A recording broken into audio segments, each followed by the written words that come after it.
So then that's the fallenness of Dasein, and then he goes on in the next section to talk about the next disposition of Dasein, which is the uncanny.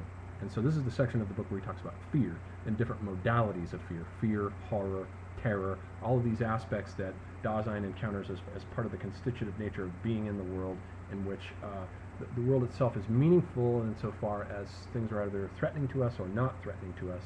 In this respect, once again, his ideas are somewhat similar to Buddhism, which is based on the human being being motivated by either fear or desire. In this case, this is the section in which he discourses upon fear. And then the final disposition that he talks about with respect to Dasein in terms of its dispositions is care. And care is probably the most important of them. Care is Dasein being ahead of itself and being already involved in something, so that it actually has more to do with time.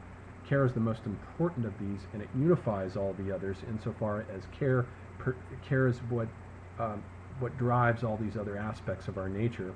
And in care, we are being ahead of ourselves. We're always trying to provide for the future, so there's an orientation toward the future in relation to the present and the past. So care really makes explicit the structure of temporality. Now, one of the things that Heidegger wants to do, and it's implied in the title of Being and Time, is to introduce time into his philosophy, because he thinks that time is the thing that has been missing from philosophy all along, ever since Plato, in the divorce of being from becoming, where the temporal world has nothing to do with the human mode of being in the world. And in this respect, so in embedding the subject back into the world, the subject is now, as Dasein, is always doing something because the subject is in time. So he's doing something similar to what had already happened in physics with thermodynamics, for instance, in the middle of the 19th century, in which time was brought in for the first time. Prior to thermodynamics, processes in physics were theoretically reversible. In thermodynamics, with the introduction of time's arrow as entropy, which always moves only in one direction, namely progressively worse, time enters into physics, and processes cannot be reversed. They go in only one direction.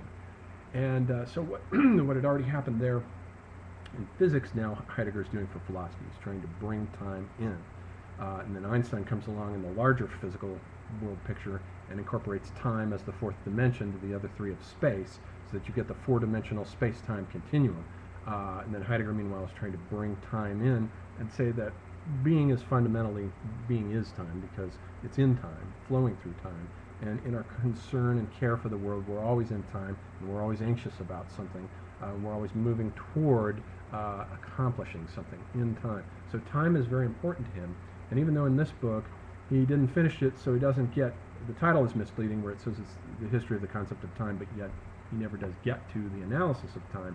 Nonetheless, it is the main important thing for him that other philosophers, with their idea of subjects and objects floating around in this discarnate world, doesn't take history into account, doesn't take time into account, doesn't take our embeddedness in a particular historical horizon into account. Dasein, as he says, is the historical entity par excellence. Dasein is history.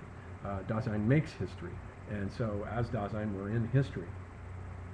And so care is part of all this. And he tells a little fable about care where he's quoted from Huguenot's fables, where he says that one day Care was trying to cross a river, and then she picked up some clay, and then she started molding it into a human being, but Jupiter came along, and then she asked Jupiter to blow spirit into it, which he then proceeded to do, and then the two got into an argument over Care wanted to assign her name to this being. Jupiter, because he had animated it now with spirit, wanted to assign his name to it.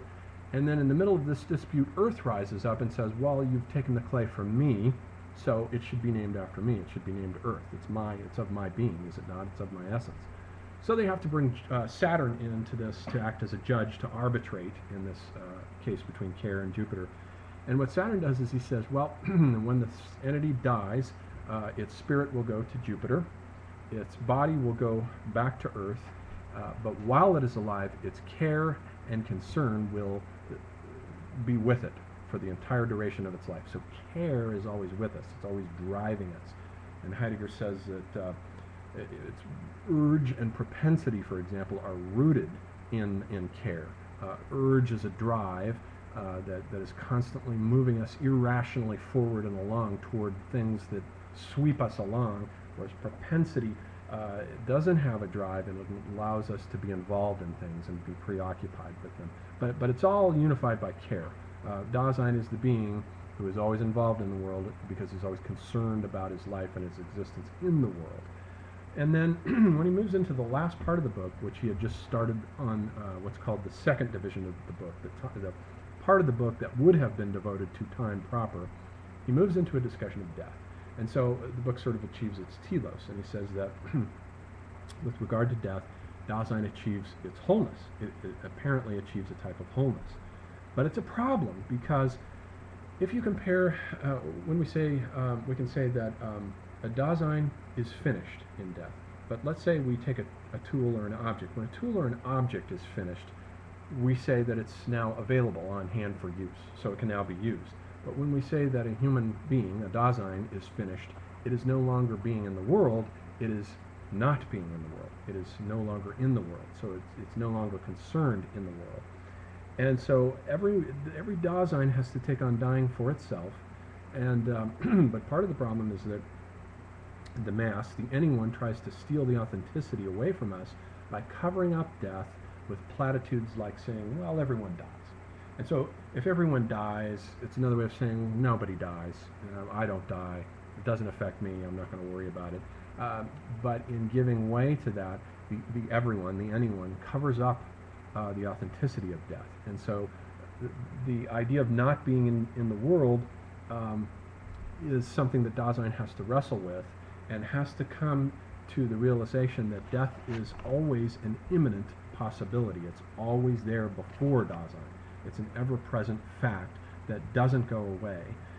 And it constitutes the totality of Dasein from the very start. Death is built into Dasein as its inevitable goal. And so in order to live the authentic life, death has to be considered in its possibility as the finishing and achieving of the totality of Dasein, and it has to be wrestled with, and in choosing to think about it, and in choosing conscience, one develops not only a conscience, but also guilt. Conscience and guilt are both involved in this phenomenon of this encounter with death that has to be come to terms with, but out of that can come the drive for the creation of an authentic life that will then differentiate one from the everyone, from the mass man, so that one can then find an authentic life and not be simply a mere crowd phenomenon like everyone else is. So death is the key thing that motivates Dasein. Spengler had said in The Decline of the West that death is the motivation for all the higher cultures. Each one of the Daseins, the various historical Daseins, all begin with the apprehension of a type of death that inspires a death cult. And at the beginning of every one of them, at the beginning of Egypt, we've got the cult of mummification. With the Hindus, we've got, and with the Greeks, we have the cults. Both of them have the cult of burning the dead that animate that and get it going. In China, we have these elaborate Shang dynasty tombs. In each one of these civilizations, a new mode of disposal of the dead comes into being and seems to be right there at the start. There's a flash, an apprehension of death for what it is, and it becomes the motivation for the creation of the high cultures. This is in Spengler. It's possible that since Heidegger had read Spengler, there's some influence here from this. But then it also appear to be the case that if we rewind back in history to the Paleolithic, that the burial does tend to be associated with the beginnings of human culture. The disposal of the dead on both the parts of the Neanderthal and Homo sapiens, the Cro-Magnon man, do tend to be associated with cultural artifacts such as beads in the case of and little grave implements in the case of Cro-Magnon man, and also the use of red ochre. But also in connection with Neanderthal man, we also have the cave bear cults and so forth. Culture seems to be at the root of death.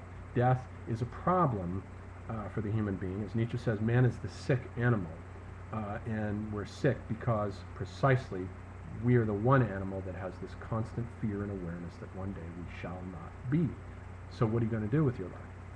It's time to get busy and bring it into being and actualize it. And so that's Heidegger's history of the concept of time, and it's an excellent short version of being in time, and that basically distills out the main content of the book.